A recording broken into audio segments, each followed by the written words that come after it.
बड़ी खबर आपको बता दें, मध्य प्रदेश के विदिशा जिले के लाल पठार गांव में एक बड़ा हादसा हुआ है। कुएं में गिरे बच्चे को बचाने पहुंची भीड़ भी कुएं में धंसने से जा गिरी। अब तक 16 लोगों को बाहर निकाला जा चुका है। 3 लोगों की मौत हो गई है। आपको बता दें, रेस्क्यू ऑपरेशन लगातार जारी है। हमारे संवाददाता रवीश पाल सिंह हमारे साथ जुड़ गए हैं। रवीश, फिलहाल वहां पर क्या कुछ अपडेट, क्या जानकारी? रेस्क्यू मिशन अब भी जारी है?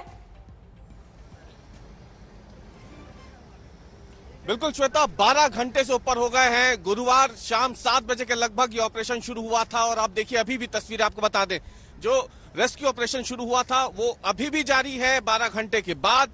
और चिंता की बात यह है कि अभी तक जो 3 शव बरामद हुए हैं उसके बाद कोई नई रिकवरी जो है फिलहाल नहीं हो पाई है। जो गांव के लोग हैं उनका कहना है कि बड़ी संख्या में लोग अंदर दबे हुए थे, लेकिन अभी हताहतों की संख्या कितनी है ये जब ये पूरा रेस्क्यू ऑपरेशन खत्म हो जाएगा तभी अब संभव हो पाएगा कि असल संख्या कितनी थी लोगों की जो यहाँ पे उस वक्त मौजूद थे। 3 शव निकल गए हैं, 11 के आसपास अभी ऐसे लोग हैं जो लापता बताए जा रहे हैं। लेकिन दिक्कत ये आ रही है कि जब ये हादसा हुआ था तो अलग अलग बातें निकल रही हैं। कोई कह रहा है 40 लोग यहाँ मौजूद थे, कोई 30 बता रहा था। इसलिए अब प्रशासन पूरी तरीके से निर्भर है असल संख्या के लिए रेस्क्यू ऑपरेशन के खत्म होने पर। और रात भर से जो ये रेस्क्यू ऑपरेशन चल रहा है इसमें एनडीआरएफ, एसडीआरएफ की टीमें मौजूद हैं, स्थानीय प्रशासन भी यहाँ मौजूद है। जो प्रभारी मंत्री हैं विश्वास सारंग, वो रात से यहाँ पे मौजूद है। 12 घंटे उन्हें हो गए हैं, वो लगातार इस स्थिति को देख रहे हैं क्योंकि ये उनके प्रभार का जिला भी है। विश्वास जी, 12 घंटे से ऊपर एक लंबा ऑपरेशन अब तक है, क्योंकि ये जमीन धंसने वाली जमीन है, इसलिए बार बार जमीन नीचे धंस रही है, उसके कारण काम करने में दिक्कत है। 19 लोग हमने सेफली निकाल लिए हैं जो कि अस्पताल में है, एकदम सेफ है। 3 की बॉडी आई है, बाकी फिगर अभी बताना संभव नहीं है क्योंकि रेस्क्यू चल रहा है। किस तरह की जमीन है जिसमें एक दिक्कत ये आ रही है कि धंसते जा रही है, लगातार धंस रही है जमीन। एक जो जिस ट्रैक्टर से हम रेस्क्यू कर रहे थे वो खुद ही अंदर धंस गया था, तो दिक्कत आ रही है जमीन के कारण। कुछ अंदाजा हताहत कितने हो सकते हैं बता नहीं सकता हूँ मैं, रेस्क्यू जब तक पूरा नहीं होगा। तो आप ये देख सकते हैं विश्वास सारंग है, चिकित्सा शिक्षा मंत्री और साथ ही में प्रभार का जिला है उनका ये, और इसलिए रात भर से यहाँ पे मौजूद थे मौके पे। लगातार जो पुलिस की टीम है, प्रशासन की टीम है, एनडीआरएफ, एसडीआरएफ, उनके जो काम का वो पूरा मुआयना यहाँ पे कर रहे हैं। और अगर आप तस्वीरों में आएंगे रवीश आपसे और हम जानकारी लेंगे। फिलहाल बहुत शुक्रिया आपका। और श्रीनगर से इस वक्त की बड़ी खबर आ रही है। आपको बता दें, श्रीनगर के अलामदार कॉलोनी में सुबह सुबह एनकाउंटर में 2 आतंकवादी ढेर हो गए हैं। आतंकियों के छिपे होने की सटीक सूचना पर पुलिस और सीआरपीएफ की टीम वहां पर पहुंची थी। सुरक्षा बल के जवानों ने इलाके को घेरा तो आतंकियों ने गोलीबारी शुरू कर दी। जवाबी फायरिंग में 2 आतंकवादी मारे गए। उनकी पहचान फिलहाल नहीं हो पाई है। पुलिस इलाके में सर्च ऑपरेशन कर रही है। महाराष्ट्र में रोजाना 8 से 10,000 के बीच कोरोना के केस आ रहे हैं, लेकिन फिर भी नेता अपनी नेतागिरी चमकाने के लिए लोगों की जान खतरे में डालने से बाज नहीं आ रहे। बुल्ढाना में कांग्रेस विधायक ने अपने जन्मदिन पर जुलूस निकाला। हर पार्टी के नेता का देश भर में ऐसा ही गैर जिम्मेदाराना रवैया देखने को मिल रहा है। पूरे कुएं में जैसे भांग पड़ी है। देखिए, ये है बीजेपी के राजस्थान के अध्यक्ष सतीश पुनिया। अलवर में जब पुनिया पहुंचे तो कार्यकर्ताओं ने उन्हें कंधे पर बिठा लिया। चाल देखिए, चेहरा देखिए और चरित्र देखिए, क्योंकि ये बीजेपी नेता हैं। इनकी पार्टी चाल, चेहरे और चरित्र की बात करती है। ये हैं बीजेपी के राष्ट्रीय महासचिव और राज्यसभा सांसद अरुण सिंह। बुधवार को भरतपुर में पार्टी कार्यकर्ताओं से मुलाकात का कार्यक्रम था, लेकिन देखिए इनके कार्यक्रम में कहां है सोशल डिस्टेंसिंग और कहां है मास्क का ख्याल। यहां बीजेपी के राष्ट्रीय महासचिव अरुण सिंह के सिर में पगड़ी बांधी जा रही है। न अरुण सिंह के चेहरे पर मास्क है, न पगड़ी पहनाने वाले ने मास्क लगाया है। मंच पर इक्का दुक्का लोग ही मास्क में हैं। सामने जनसमूह को देखिए, कितने चेहरों पर आपको मास्क नजर आ रहा है। ऐसे कार्यक्रम में सोशल डिस्टेंसिंग की बात ही क्या करनी।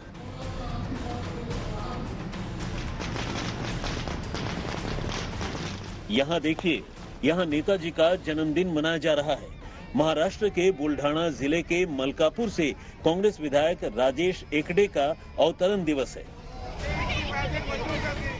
समर्थकों का सैलाब उमड़ पड़ा है।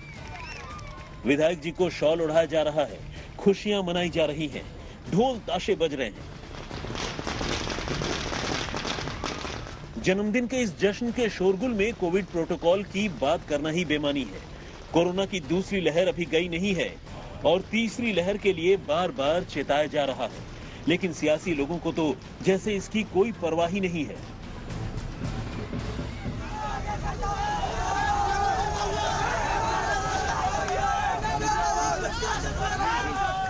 ये तस्वीरें यूपी के अलीगढ़ जिले के कोल तहसील की हैं, जहां समाजवादी पार्टी के कार्यकर्ताओं ने डीजल पेट्रोल की बढ़ती कीमतों को लेकर प्रदर्शन किया। पूर्व विधायक राकेश सिंह और ब्लॉक प्रमुख समेत कई नेता जेसीबी में चढ़कर योगी और मोदी का पुतला लेकर तहसील पर पहुंच गए। पुतलों को आग भी लगा दी, प्रशासन देखता रह गया। इस पूरे प्रदर्शन के दौरान न तो सोशल डिस्टेंसिंग का ख्याल था और न ही मास्क लगाने का कोई मतलब था। समाजवादी पार्टी ने यूपी में जगह जगह डीजल पेट्रोल के खिलाफ प्रदर्शन किया, लेकिन कहीं भी कोविड प्रोटोकॉल का पालन दिखाई नहीं दिया।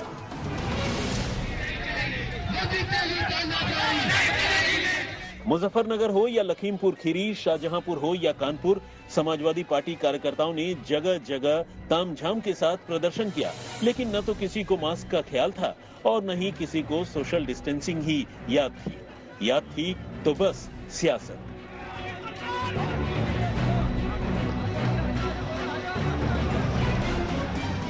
और ये तस्वीरें हैं चंडीगढ़ की, जहां बीजेपी कार्यकर्ता पंजाब के मुख्यमंत्री कैप्टन अमरिंदर सिंह के खिलाफ प्रदर्शन कर रहे हैं। जिस तरह से ये कोविड प्रोटोकॉल की धज्जियां उड़ा रहे हैं, ऐसा लगता है कि इनका प्रदर्शन कोरोना नियमों के खिलाफ भी था। आज तक ब्यूरो। महाराष्ट्र कांग्रेस अध्यक्ष नाना पटोले रोज एमवीए सरकार पर निशाना साधते हैं, जिसका उसकी पार्टी कांग्रेस हिस्सा है। अब उन्होंने कहा है कि शरद पवार महाराष्ट्र सरकार को रिमोट से चलाते हैं। बताया जा रहा है कि एनसीपी और शिवसेना के नेता उनकी इस बयानबाजी से काफी नाराज हैं। महाराष्ट्र कांग्रेस अध्यक्ष नाना पटोले ने अपनी ही सरकार पर अब तक का सबसे कड़ा प्रहार किया और कह डाला कि महाराष्ट्र सरकार रिमोट कंट्रोल से चलती है और इस रिमोट को चलाने वाले हैं शरद पवार। नाना पटोले की कांग्रेस महाविकास आघाड़ी सरकार में शिवसेना और एनसीपी के साथ पार्टनर है। सरकार के रिमोट कंट्रोल है, क्या कहना चाहेंगे? बिल्कुल है, रिमोट कंट्रोल है, उसमें क्या दुमत है? वो रिमोट कंट्रोल है शरद पवार साहब, उसमें क्या दुमत है? हाल ही में शरद पवार ने पटोले के एक बयान पर प्रतिक्रिया देते हुए कहा था कि मैं छोटे लोगों की बात का जवाब नहीं देता। पटोले लगातार एनसीपी के खिलाफ बयान दे रहे हैं। इसी हफ्ते उन्होंने बिना एनसीपी का नाम लिए कहा था कि 2014 में कांग्रेस के साथ धोखा हुआ था और उसी को ध्यान में रखते हुए पार्टी आगे की तैयारी कर रही है। वो क्या बोल रहे उनका प्रश्न है, उसके बारे में रिएक्शन देने की आवश्यकता मुझे महसूस नहीं हो रही। लेकिन सर, वो रिमोट कंट्रोल बता रही है शरद पवार जी, जो महाराष्ट्र सरकार के रिमोट कंट्रोल है, उनके बयान को किस तरह देखें, क्योंकि बार-बार वो जगह बयान दे रहे हैं। ठीक है, किसी को क्या कहना है वो उनका प्रश्न है, मैं इसके ऊपर कुछ बयानबाजी नहीं करूंगा। शरद पवार को रिमोट कंट्रोल बताने वाले पटोले के बयान पर बीजेपी ने सरकार को घेर लिया है और पूछा है कि क्या राहुल गांधी और सोनिया गांधी भी यही सोचते हैं? क्या संविधान का ये अपमान नहीं है कि जो व्यक्ति सरकार में नहीं बैठा, सरकार के बाहर से इस प्रकार से सरकार कैसे चला सकते हैं? और साथ साथ में कांग्रेस ने यह भी प्रयास किया कि महाराष्ट्र के राजगद्दी पर मुख्यमंत्री पद पर जो शिवसेना के मुखिया उद्धव ठाकरे जी बैठे हैं, वे केवल और केवल नाम मात्र के मुख्यमंत्री हैं, उनके पास किसी भी प्रकार के अधिकार नहीं है। हाल ही में पटोले ने आरोप लगाया था कि राज्य सरकार उनकी गतिविधियों पर नजर रख रही है, क्योंकि वो महाराष्ट्र में कांग्रेस को मजबूत कर रहे हैं और उससे शिवसेना एनसीपी को अपनी जमीन खिसकती नजर आ रही है। हालांकि बाद में वो अपने बयान से पलट गए थे और कहा कि वो केंद्र सरकार पर आरोप लगा रहे थे। मुंबई से पंकज उपाध्याय के साथ आज तक ब्यूरो। इस वक्त की बड़ी खबर आपको बता दें, मुंबई में मूसलाधार बारिश हो रही है। जी हां, शहर के कई हिस्सों में भारी जलभराव हो गया है। दादर, सायन, हिंदमाता, अंधेरी, सबवे, गांधी मार्केट, कुर्ला और तमाम इलाके जहां बारिश के दिनों में जलभराव होता है, यानी कि जो लो लाइन एरियाज हैं, आज की बारिश में मुसीबत का सामना कर रहे हैं। ये आपको हम 5 तस्वीरें दिखा रहे हैं मुंबई की अलग अलग जगहों की, जहां पर आप देख सकते हैं कि देखिए किस तरह से Gandhi market, Hindmata, Kurla, eastern expressway, Andheri, subway, ये सारे वो इलाके हैं जहां पर बारिश के बाद अमूमन हर बार जल भराव की स्थिति से लोगों को दो चार होना पड़ता है। ऐसे में सुबह सुबह का वक्त है, लोग अब धीरे धीरे अपने घरों से निकल रहे हैं, कारोबार के लिए लोग निकल रहे हैं। लेकिन इस बीच देखिए, जबरदस्त जल भराव की वजह से यहां ये ऑटो बंद हो गया। हमारे संवाददाता पंकज उपाध्याय हमारे साथ जुड़ गए हैं। पंकज, कब से बारिश हो रही है और क्या अभी भी बारिश हो रही है लगातार? श्वेता, देखिए, बारिश तो कल शाम से ही हो रही है, लेकिन रात में जिसकी तीव्रता थी वो बहुत ज्यादा बढ़ गई। रात से ही मुंबई के कई सबर्बन इलाकों में मूसलाधार बारिश हो रही थी और अभी भी वो बारिश चल रही है। इससे अनुमान लगाया जा सकता है कि हालत कितने नाजुक हो चुके हैं मुंबई और सबर्बन इलाकों में। जल भराव, जैसा कि आपने बिल्कुल ठीक कहा, कई लो लाइंग एरियाज में पहले ही शुरू हो गया है। इस वक्त की ताजा खबर तो ये है, सबर्बन एरिया चाहे वो चेंबूर है, चाहे वो सायन है, दादर है, हिंद माता है, कुर्ला है, यहाँ पर धीरे धीरे जल भराव होना शुरू हो गया है, जिसके चलते कई जगह बसों का डाइवर्जन शुरू हो गया है। कुर्ला इलाके में 2 डाइवर्जन अभी तक है। सायन इलाके में क्योंकि पानी भरने लगा है क्रिटिकल एरियाज में, वहां भी डाइवर्जन इस वक्त बताया जा रहा है। हालांकि इस वक्त ट्रेन में और एयर सर्विसेज में अभी तक कोई भी रुकावट नहीं आई है, लेकिन जिस तरीके के हालात बने हुए हैं और मूसलाधार बारिश अभी भी हो रही है, इससे अंदाजा लगाया जा सकता है आने वाले कुछ घंटों में तो स्थिति और ज्यादा भयावह हो सकती है। हालांकि आज के लिए मौसम विभाग ने कहा है लाइट टू मॉडरेट रेन होगी सिटी ऑफ सबर्ब्स में, लेकिन आइसोलेटेड जगह पर ये बहुत ज्यादा पॉसिबिलिटी है कि heavy to very heavy rainfall हो सकती है। ताजा जानकारी इस वक्त मैं दूं तो सिटी साइड में भी और सबर्बन साइड में भी कई ऐसे इलाके हैं जहां इस वक्त मूसलाधार बारिश हो रही है। आसमान में काले घने बादल छाए हुए हैं, इस बात की तरफ इशारा कर रहे हैं कि आने वाले घंटों में भी बारिश और ज्यादा तीव्र हो सकती है। पंकज, जैसा कि आपने कहा कि सिटी साइड में भी अभी इस वक्त बारिश हो रही है, तो क्या उन इलाकों में भी दिक्कत हो रही है लोगों को? क्योंकि देखिए, अभी तो सुबह के 7:30 बजे हैं, लेकिन अब धीरे धीरे जो है लोग निकलेंगे अपने अपने घरों से अपने काम के लिए। बिल्कुल ठीक कहा श्वेता। देखिए, मुसीबत तो मुंबई वासियों के लिए बढ़ सकती है, क्योंकि आम मुंबई वासियों के लिए आज के दिन ही लोकल ट्रेन को इजाजत नहीं है उनमें जाने के लिए, इसीलिए लोग बसों में खचाखच भर के जाते हैं। जो प्राइवेट व्हीकल्स होते हैं उसको लेकर निकलते हैं। अब सीधे सीधा मतलब इसका ये है कि चाहे वो हाईवेज हैं या छोटे छोटे रास्ते हैं जहां पर जल भराव होगा, तो वहां पर ट्रैफिक की आज बहुत बड़ी समस्या पैदा होने वाली है। इस वक्त भी मूसलाधार बारिश हो रही है, तो वो तमाम जितने लो लाइंग एरियाज हैं, अगर मैं वेस्टर्न सबर्ब्स में बात करूं, चाहे वो अंधेरी है, सेंटा क्रूज है, विले पार्ले है, दहिसर इलाके से भी बारिश होने की संभावना बताई जा रही है। और ज्यादा कई वहां पर लो लाइंग एरियाज हैं जहां पर पानी भर गया, सबवेज में पानी धीरे धीरे पानी भरने की खबरें आ रही हैं। ईस्टर्न इलाकों की बात करूं तो यहाँ पर चेंबूर है, सायन है, दादर है, माटुंगा है, यहाँ से पानी भरने की खबरें आ रही हैं। यानी तमाम जितने लो लाइंग एरियाज हैं मुंबई में, अब क्योंकि कल शाम से ही जैसा कि मैंने आपको बताया बारिश हो रही है और रात भर से तीव्रता और ज्यादा बढ़ गई थी और सुबह होते होते तो और ज्यादा बारिश हो रही है और अभी भी चल रही है। इससे आप खुद अंदाजा लगा सकते हैं कि मुंबई में स्थिति देखिए धीरे धीरे कैसी बिगड़ रही है। हालांकि अलर्ट जो पहले था, ऑरेंज अलर्ट, वो कल खत्म हो गया, लेकिन आज देखिए किस तरीके से बारिश बढ़ रही है। तो दर्शकों को पूरा ताजा हाल हम देते रहेंगे। इस वक्त की ताजा खबर यही है, सिटी में भी सबर्ब्स में भी कई आइसोलेटेड जगह पर बहुत ज्यादा भारी बारिश हो रही है। लो लाइंग एरियाज में पानी भरना शुरू हो गया है। हालांकि ट्रेन सेवाओं में, एयर सर्विसेज में अभी तक कोई अवरोध नहीं आया है, लेकिन बसों में डाइवर्जन होना शुरू हो गया है क्योंकि लो लाइंग एरियाज में पानी भर रहा है। बिल्कुल, तो जिस तरह से हमारे संवाददाता पंकज उपाध्याय बता रहे हैं और जो तस्वीरें खास करके हम आपको दिखा रहे हैं, देखिए किस तरह से बमुश्किल बाइक से लोग निकल रहे हैं। जो महिला यहां से जा रही है, बड़ी मुश्किल, और हर बार, ये पहली बार नहीं है, हर बार की बारिश में मुंबई का यही हाल होता है पंकज। यानी कि मुंबई में जब कभी भी बारिश का मौसम आता है तो लोगों के लिए अपने आप ये एक चिंता हो जाती होगी हर घर में लगभग कि अब बारिश शुरू हो गई है, अब ऐसे में कैसे बाहर निकला जाए, कैसे काम किया जाए, ये एक बड़ा मसला।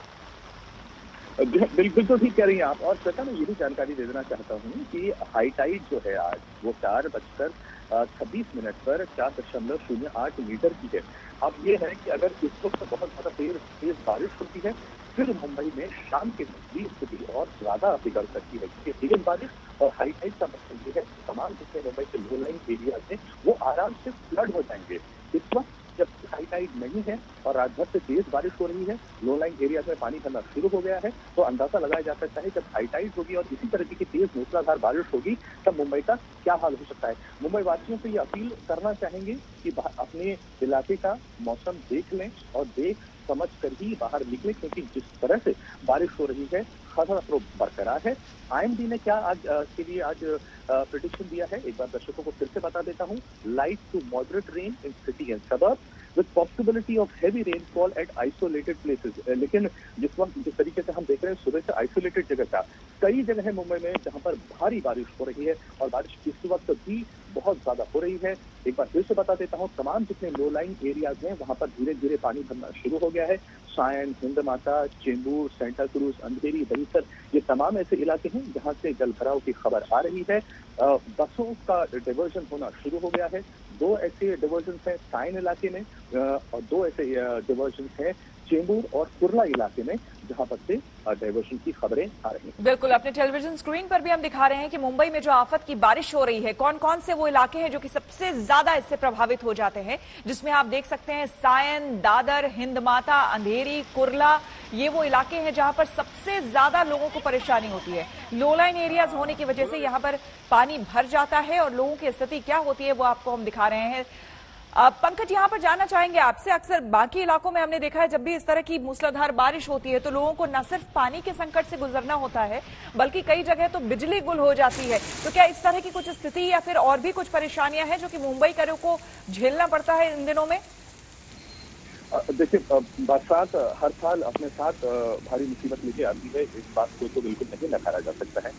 लेकिन अगर हम बृहन मुंबई म्युनिसिपल कॉर्पोरेशन की बात करें तो उसने इस बार भी लोगों से ये कहा है कि उन्हें मुसीबत कम से कम होगी। बीएमसी ने कहा है कि उसने तमाम इंतजाम कर लिए हैं क्योंकि हिंद माता, सायन, ये ऐसे इलाके हैं जहां पर बहुत ज्यादा जल भराव हो जाता है। इसलिए इस बार को बीएमसी ने कहा है कि उसने ऑल्टरनेट अरेंजमेंट भी किए हैं और अंडरग्राउंड उसने वाटर स्टोरेज टैंकर्स भी बना लिए हैं जिसमें पानी जब तेज बारिश होगी या हाई टाइड होगी तब जमा हो जाएगा और एक बार जब हाई टाइड खत्म हो जाएगी तो उसके बाद उसका निकासी कर दी जाएगी। तो अब ये देखना है कि जो बीएमसी ने वाटर टैंकर्स बनाए हैं या बीएमसी ने जो बड़े बड़े वादे करे हैं मुंबई वासियों से वो 2021 में कितने कारगर साबित होते हैं। वरना ये तो हमने हर साल देखा है, बीएमसी आम जनता से बड़े बड़े वादे तो करती है लेकिन जब असलियत ग्राउंड जीरो पर हम चेक करते हैं तो कुछ और ही निकलता है। तो लेकिन जैसा कि अभी हम फिर से देख रहे हैं, अभी की ताजा स्थिति श्रोता की यही है कि मुंबई के कई इलाकों में इस वक्त भारी बारिश हो रही है और यकीनन आने वाले घंटों में क्योंकि मुंबई वासी अब धीरे धीरे घर से निकलेंगे, वो तमाम बिजनेसमैन हैं जो घर से बाहर निकलेंगे अपनी दुकानों को खोलने के लिए, वो तमाम मुंबई वासी हैं जो ऑफिस की तरफ निकलेंगे, उनको भारी मुसीबत का सामना करना पड़ेगा क्योंकि लोकल ट्रेन की सेवा आज के दिन भी आम जनता के लिए खुली नहीं है। इसका सीधा सीधा मतलब ये है कि बसों में, प्राइवेट टैक्सीज में और प्राइवेट व्हीकल्स में मुंबई वासी भारी संख्या में निकलेंगे और वाटर लॉगिंग के चलते हाईवेज पर और सड़कों पर आज ट्रैफिक की सिचुएशन भी देखी जा सकती है। बिल्कुल, आपके पास आएंगे हम पंकज, बना रहे, लेकिन उससे पहले देखिए अब ये जो तस्वीरें आप देख रहे हैं क्योंकि कल शाम से ही बारिश हो रही है और अभी भी मुंबई में वही हाल है। आपको हम हिंद माता और ईस्टर्न सबवे की तस्वीरें दिखा रहे हैं। देखिए किस तरह से यहाँ पर लगातार बारिश हो रही है और अब तो स्थिति ऐसी हो गई है कि ज्यादातर जगहों पर देखिए इस तरह के जल भराव की स्थिति हो गई है जिससे कि लोगों को अब 2-4 होना पड़ेगा। कल तो शाम से बारिश हुई तो चलिए रात को फिर भी जैसे तैसे निकल गया होगा समय, लेकिन अब सुबह हो चुकी है, 7:30 से ज्यादा हो गए हैं। धीरे धीरे लोग जो हैं वो निकलेंगे अपने कारोबार के लिए, अपने कामकाज के लिए। इस बीच देखिए मुंबई के अलग अलग इलाकों में गांधी मार्केट, हिंद माता, Kurla, eastern expressway, Andheri Subway, क्या हाल है यहां पर वो आपको हम दिखा रहे हैं। आपको बता दें कि मानसून के कहर से राजस्थान के शहरों में हाहाकार मचा हुआ है। रेगिस्तान में बूंद बूंद पानी को तरसते शहर पानी से भरे पड़े हैं। राजस्थान के फतेहपुर से लेकर सीकर, जैसलमेर और भीलवाड़ा में बारिश भयंकर हो रही है।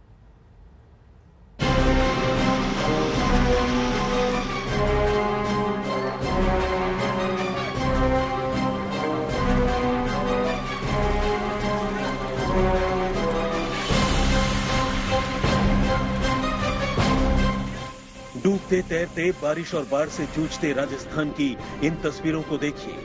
ये उस राजस्थान की तस्वीरें हैं जहां सूखा पड़ जाता है, लोगों को पानी के लिए मीलों चलना पड़ता है। लेकिन इस वक्त रेगिस्तान में भी जैसे बाढ़ आई है, जिधर देखो पानी ही पानी है। सैलाब ने कब्जा जमा रखा है। राजस्थान में मानसून की बारिश शुरू हुई तो रेगिस्तान भी जलस्तान बना नजर आ रहा है। सबसे पहले आपको राजस्थान के फतेहपुर का हाल दिखाते हैं। रेगिस्तान में आई तबाही की बाढ़। फतेहपुर में डूब गए मवेशी, गाड़ी खरबा। ये देखिए कैसे राजस्थान का फतेहपुर इस वक्त टापू बना हुआ है। आधे आधे घर पानी में डूबे हैं।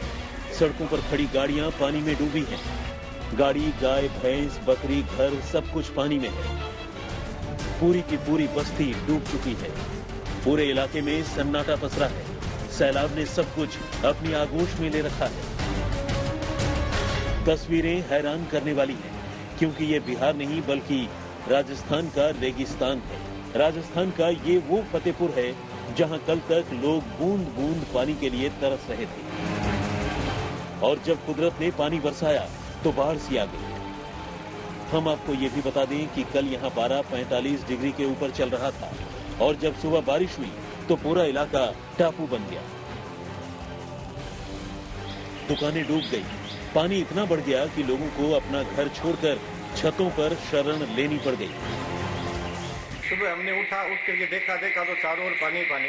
हम अचानक ही छत पे चले गए। छत पे जाकर हमारी जान बचाई है। प्रशासन को फोन किया, अभी तक उन्होंने कल से फोन कर रहे हैं नगर पालिका के द्वारा। आज कुछ ज्यादा पानी है। आज बहुत ज्यादा पानी। कितना नुकसान हुआ है? नुकसान घर में कुछ बचा ही नहीं। अभी मान लो कल एक पिकअप खड़की आई थी, एक चूरी आई थी, एक बाजरा की थी, वो सारा का सारा पानी में बह गया और कुछ भी नहीं बचा। बाछी है छोटी, वो पानी के अंदर है, वो खत्म हुई है। कितनी हुई है? 4 बाछी पानी में तैर के आई थी, उनको मैं पिकअप में डाल करके बाहर फेंक के आया हूँ। और बाकी जैसे गाय हैं वो पानी में है। अब पानी सूखने के बाद पता चलेगा कि कितनी गाय रखते हो आप? मेरे पास 35 गाय है।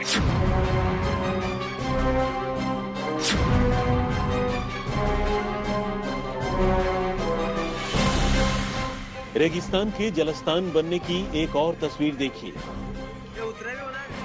तस्वीर राजस्थान के सीकर की है, और आप देख सकते हैं कि कैसे मूसलाधार बारिश में 2 लड़के एक बाइक को संभाल रहे हैं, लेकिन पानी की तेज धार में बाइक इनके हाथ से छूटकर बहने लगती है। कुछ दूर तक पानी बाइक को बहा ले जाती है और आगे जाकर बाइक नाली में फंस जाती है।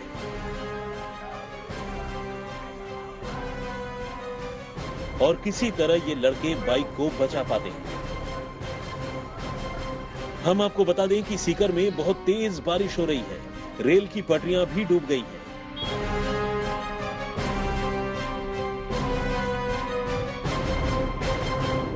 अब रेगिस्तान में उफनते सैलाब का एक और मंजर देखिए। कैसे मूसलाधार बारिश से सैलाब आया और पूरा का पूरा मंदिर ही डूबने लगा। जैसलमेर में पिछले 3 दिन से बारिश हो रही है। तालाब, नदियां, नाले सब लबालब हो गए हैं।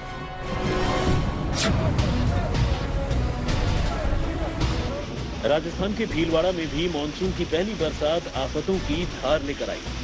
यहाँ पहले तो आसमान से बिजली गिरी और खेत में काम करते हुए एक किसान की मौत हो गई। भीलवाड़ा शहर का मशहूर जैन मंदिर भी बिजली गिरने से क्षतिग्रस्त हो गया।